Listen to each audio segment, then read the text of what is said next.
Piştî hilbijartinên Sûhûyekê Adarê, Komîsyona Bilind ya Hilbijartinên Tirkiye ji bo bajarê mezin ê Îstanbulê biryara dubarekirina hilbijartinan da. Piştî biryara dubarekirina hilbijartinên Îstanbulê, hilbijartinên nû dê 23 Hezîranê dewerin kirin.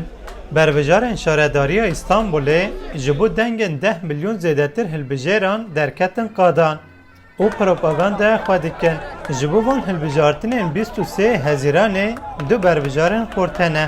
Berbijar İttifaka Gel Binali Yıldırım û Berbijar İttifaka Millet Ekrem İmamoğlu. Berbijar İttifaka Gel Binali Yıldırım zêdetir di televizyonan de xuya dike û propaganda xwe bi vî şeklî birêve dibe. Berbijar İttifaka Millet Ekrem İmamoğlu jî bi xebatkarên çapemeniyê re hat bahev û daxuyaniyek da. İmamoğlu anî ziman ku evin bêhna ver xebatên hilbijartinan birêve bibin û wiha got.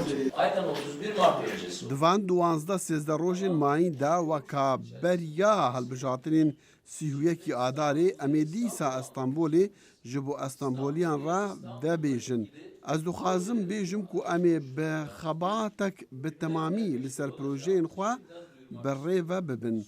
Em ê pirsgirêkên vî bajarî û çareserkirina van pirsgirêkan ji civak û hem bajariyê xwe re bêjin.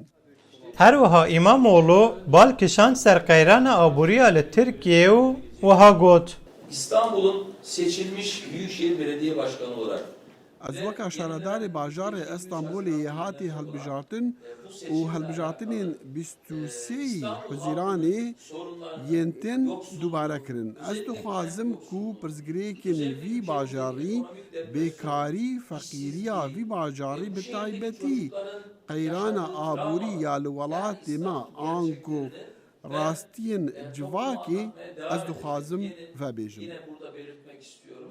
Ji bo hilbijartinên 23 Hezîranê demek kurtma. Rojeva herî germa Tirkiye jî niha ev hilbijartinin. Lê tişta herî merek tê kirin ew e ku gelo encamên hilbijartinên berê yên werin guhartin an na. Membotanê Deng Amerîka, İstanbul.